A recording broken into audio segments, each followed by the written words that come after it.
ఇక్ష్వాకు వంశానికి చెందిన దశరథ మహారాజు భార్యల్లో ఒకరైన కైకేయి కోరిక మేరకు శ్రీరాముడు సీతాలక్ష్మణ సమేతంగా 14 సంవత్సరాలు వనవాసం చేశాడు.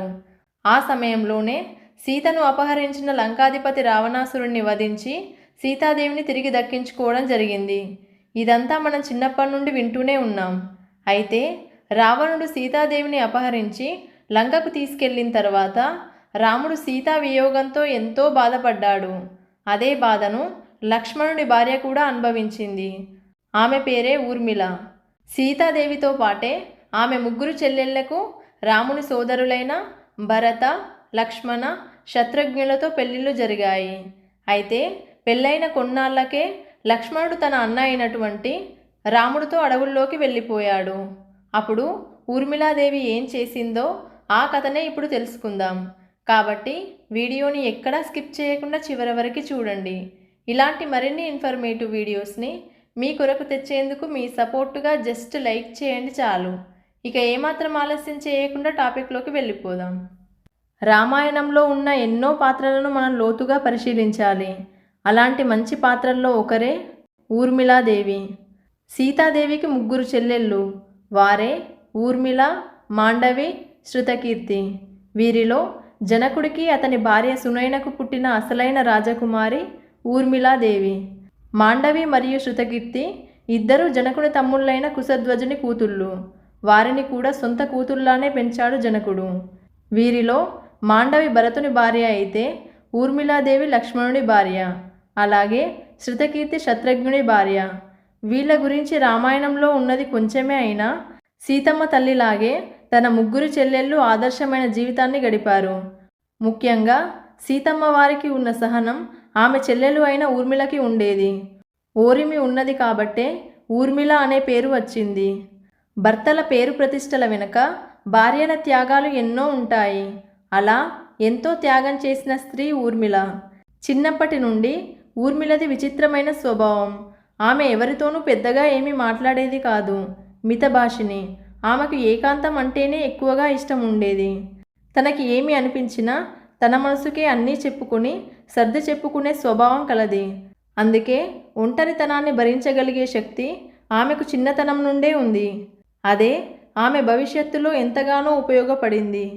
అన్ని విషయాల్లోనూ తనకి తానే సర్ది చెప్పుకునేది ఊర్మిళ. తల్లిదండ్రుల ఇష్టాన్నే తన ఇష్టంగా బాల్యాన్ని గడిపింది. ఆమె అక్క సీతాదేవి జనకుడి భార్య సునైన కడుపున పుట్టిన బిడ్డ కాదు. జనకుడు నాగలితో పొలాన్ని దున్నుతూ ఉండగా భూమి లోపల దొరికిన బిడ్డ. నిజానికి మిథిలా నగరానికి అసలైన రాజకుమారి ఊర్మిళే. కానీ సీత వచ్చాక సీతకు చెల్లెలిగానే ఉంది ఊర్మిళ. అందుకు ఏనాడు ఆమె రవ్వంత కూడా బాధపడలేదు. సీతాదేవికి ఇచ్చిన స్థానాన్ని జనకుడు తన సొంత కూతురు అయినటువంటి ఊర్మిళకు కూడా ఇవ్వలేదు. అయినా ఊర్మిళ సర్దుకుపోయిందే తప్ప ఏనాడు పల్లెత్తు మాట అన్నట్టు రామాయణంలో మనకెక్కడా కనిపించదు.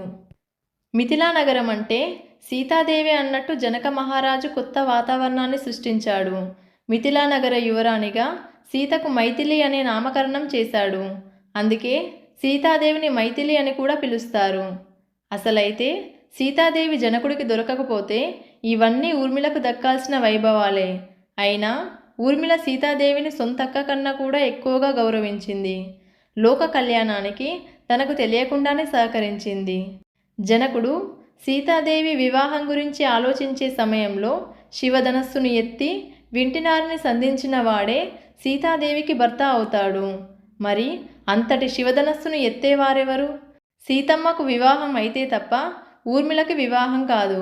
ఏ అమ్మాయి అయినా సరే తన వివాహ జీవితం గురించి ఎన్నో కలలు కంటుంది. ఊర్మిళ కూడా తన వివాహం గురించి తన భర్త ఎవరన్నా ఆలోచన చేసే వయసుకి వచ్చింది.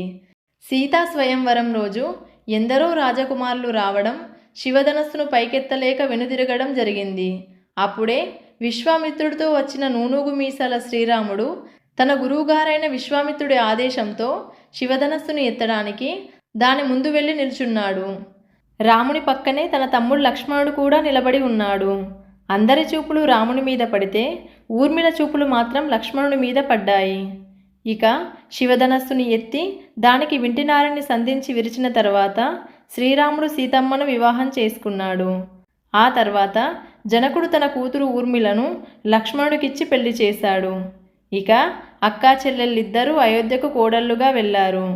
లక్ష్మణుడు ఊర్మిళను అమితమైన ప్రేమతో చూసుకున్నాడు. సీతారాములలాగే వారిద్దరు కూడా ఎంతో అన్యోన్యంగా ఉండి ఆదర్శమైన జీవితాన్ని గడిపారు. ఇక తెల్లవారితే శ్రీరాముడికి యువరాజ పట్టాభిషేకం అనగా మర్నాడు ఉదయం తానే వచ్చి తీసుకొని వెళ్తానని ఊర్మిళకు చెప్పి పట్టాభిషేక ఏర్పాట్ల కోసమని వెళ్ళాడు లక్ష్మణుడు. ఇక మరునాడు ఉదయం ఎంతో సంతోషంతో అలంకారాలన్నీ పూర్తి చేసుకుని లక్ష్మణుడి కోసం ఎదురు చూస్తూ ఉంది ఊర్మిళ. అప్పుడే అద్దం ముందు నిల్చున్న ఊర్మిళకు ఒక పెద్ద ఆవలింత వచ్చింది. అప్పుడు ఆ ఆవలింతను పెద్దగా పట్టించుకోలేదు. ఈలోపు తలుపు చప్పుడైతే వెళ్ళి చూసింది. ఎదురుగా రాకుమారుడిగా ముస్తాబై ఉండాల్సిన లక్ష్మణుడు నార చీరలతో మునిలా కనిపించాడు. మొదట ఊర్మిళకు ఏమీ అర్థం కాలేదు. కైకేయి కోరిక, అన్నగారి పట్టాభిషేకం ఆగిపోవడం, 14 సంవత్సరాల వనవాసం, ఇలా జరిగిన కథంతా చెప్పాడు లక్ష్మణుడు. ఇక ఈ వనవాసంలో భాగంగా తన అన్న అయినటువంటి శ్రీరాముడితో తాను కూడా అడవులకు వెళ్తున్నానని లక్ష్మణుడు ఊర్మిళతో అన్నాడు. ఆ మాటలు విన్న ఊర్మిళ ఒక్కసారిగా మంచం మీద పడిపోయింది. లక్ష్మణుడికి ఊర్మిళ గురించి బాగా తెలుసు. ఆమె మూర్ఛపోలేదు, ఒక యోగ నిద్రలోకి వెళ్ళిపోయింది. అలాంటి సమయంలో లక్ష్మణుడి స్పర్శ ఊర్మిళకు తగిలితే ఆ యోగ నిద్రకు భంగం కలుగుతుంది. అలా కలిగితే రాముడితో తాను వనవాసానికి వెళ్ళలేడు. అందుకే మంచం మీద పడి ఉన్న ఊర్మిళకు మనసులోనే వీడ్కోలు చెప్పి బయలుదేరాడు లక్ష్మణుడు. అటు పిమ్మట ఊర్మిళ గాఢమైన యోగ నిద్రలోకి వెళ్ళిపోయింది. ఆ తర్వాత ఊర్మిళ 14 సంవత్సరాల పాటు నిద్రలోనే గడిపింది. ఆమెకు చిన్నతనం నుండి అలవాటైన ఏకాంతంతోనే సహవాసం చేసింది. భర్త ఇష్టాన్ని గౌరవించి తన అక్కాబావలకు సేవలు చేసేందుకు ఊర్మిళ త్యాగం చేసింది. అందరికీ అన్నతో పాటే అడవుల్లోకి వెళ్ళిన లక్ష్మణుడు చాలా గొప్పవాడుగా కనిపిస్తాడు. చరిత్రలో మనం ఎక్కడ చూసినా రామలక్ష్మణులే కనిపిస్తారు. కానీ లక్ష్మణుడికి ఆ ఖ్యాతి రావడానికి కారణం తన భార్య ఊర్మిళ చేసిన త్యాగం. ఆనాడు కైకేయిలాగే ఊర్మిళ ప్రవర్తించి ఉంటే లక్ష్మణుడు అడవులకు వెళ్ళగలిగేవాడు కాదు. అలా పెళ్ళైన కొన్నాళ్లకే భర్తకు దూరంగా 14 సంవత్సరాలు గడిపింది ఊర్మిళ. అతి భయంకరమైన ఒంటరితనాన్ని అనుభవించింది. దీని వెనుక సహజంగా చెప్పుకునే ఒక కథ కూడా ఉంది. సీతారాములకు సేవ చేసేందుకు 14 ఏళ్ల పాటు తనకి నిద్ర రాకుండా వరం ప్రసాదించమని లక్ష్మణుడు నిద్రాదేవిని కోరుకున్నాడు. తనకు బదులుగా మరొకరు నిద్రపోతే వరం ఇస్తానని నిద్రాదేవత అంది. అప్పుడు లక్ష్మణుడు తనకి బదులుగా ఊర్మిళ నిద్రపోతుందని నిద్రాదేవితో చెప్పాడని ఒక కథ ఉంది. కానీ ఊర్మిళ నిద్రకి కారణం రామాయణం లోతుల్లోకి వెళ్తేనే తెలుస్తుంది. నిజానికి ఊర్మిళ నిద్రావస్థ ఒక యోగం. ఇప్పటి భాషలో చెప్పాలంటే ఒక ట్రాన్సిక్ స్లీప్. బయటకి ఊర్మిళ మంచం మీద నిద్రించినట్లు కనిపించినా ఆమె మనస్సు మాత్రం అడవుల్లో ఉన్న లక్ష్మణుడితోనే ఉండేది. లక్ష్మణుడితో పాటే ఊర్మిళ మనసు తిరిగేదని లోతుగా ఈ పాత్రని పరిశీలిస్తే మనకు అర్థమవుతుంది. ఊర్మిళ చిన్నప్పటి నుండి తన మనసుతో తానే మాట్లాడుకునేదని రామాయణంలో కనిపిస్తుంది. ఇది వింత ప్రవృత్తి కాదు.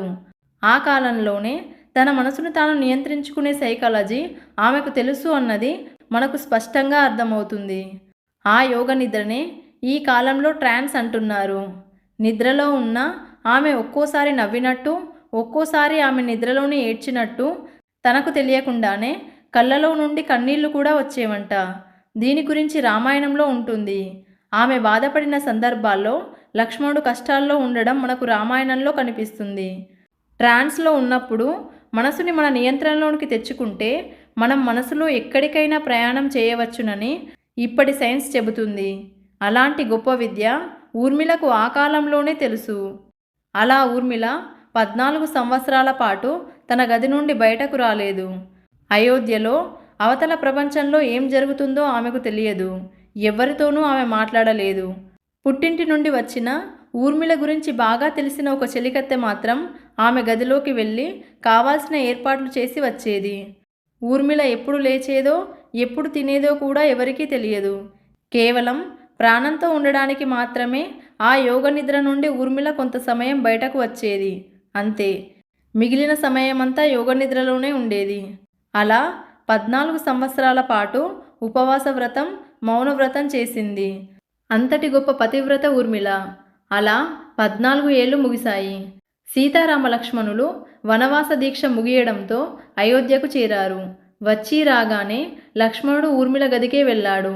ఆమెను సుతారంగా స్పర్శించి ఊర్మిళ అని పిలిచాడు. అప్పుడు ఊర్మిళ కళ్ళు తెరిచింది. 14 ఏళ్లుగా దాచుకున్న తన భావాలన్నీ లక్ష్మణుడికి తెలియజేసింది. పెళ్ళైన 14 ఏళ్ల తర్వాతే ఊర్మిళ లక్ష్మణులకు పిల్లలు కలిగారు. వారికి 2 కొడుకులు. వారి పేర్లు అంగదుడు, చంద్రకేతు. 2 యువరాజులుగా పరిపాలించారు. అంతా సుఖంగా గడిచిపోతుందన్న సమయంలో కొన్ని పరిస్థితుల ప్రభావం వల్ల శ్రీరాముడే లక్ష్మణుడికి బహిష్కరణ విధించాల్సి వచ్చింది. రామాయణంలో ఉన్న అత్యంత బాధాకరమైన ఘట్టాల్లో అది ఒకటి. ఆ సమయంలో అన్నగారి మాటను గౌరవించిన లక్ష్మణుడు సరయూ నది తీరాన యోగముద్రలోకి వెళ్ళి తన అవతారాన్ని చాలించాడు. ఆ సమయంలోనే ఊర్మిళ కూడా తన భర్తతో పాటు తాను శరీరాన్ని విడిచిపెట్టిందని అంటారు. మొత్తానికి రామాయణంలో ఊర్మిళ పాత్ర ఎలా ముగిసిందో అన్న వివరణ స్పష్టంగా లేదు. కానీ రామాయణంలోని అద్భుతమైన పాత్రలో, విచిత్రమైన పాత్రలో ఊర్మిళ ఒకరు. ఆ కాలంలోనే యోగనిద్ర, 14 సంవత్సరాల మౌనవ్రతం, మనోనిద్ర, ఉపవాసం ఇంకెక్కడా విననివి. అంతటి అద్భుతమైన పాత్ర ఊర్మిళది. మహాపతివ్రత. భర్త ఎక్కడుంటే అక్కడకు తన మనోరూపంతో వెళ్ళి చూడగల గొప్ప పాత్ర తనది. ఊర్మిళాదేవి గురించి మీ అభిప్రాయాన్ని కమెంట్ చేయండి. నచ్చితే లైక్ చేయండి. మీ ఫ్రెండ్స్ అండ్ రిలేటివ్స్తో షేర్ చేయండి. మీ అభిప్రాయాలని, సజెషన్స్ని కమెంట్ ద్వారా తెలియజేయండి. మీరు చేసే లైక్ అండ్ కమెంట్ వల్ల ఈ వీడియో మీలాంటి ఇంకొంతమందికి సజెస్ట్ అవుతుంది. సో ఇలాంటి మరిన్ని ఇన్ఫర్మేటివ్ వీడియోస్ కోసం సుమక్క 369 ఛానల్ని సబ్స్క్రైబ్ చేయండి. వీడియోని చివరి వరకు చూసిన మీ అందరికీ థ్యాంక్ యూ. నెక్స్ట్ వీడియోతో మళ్ళీ కలుద్దాం.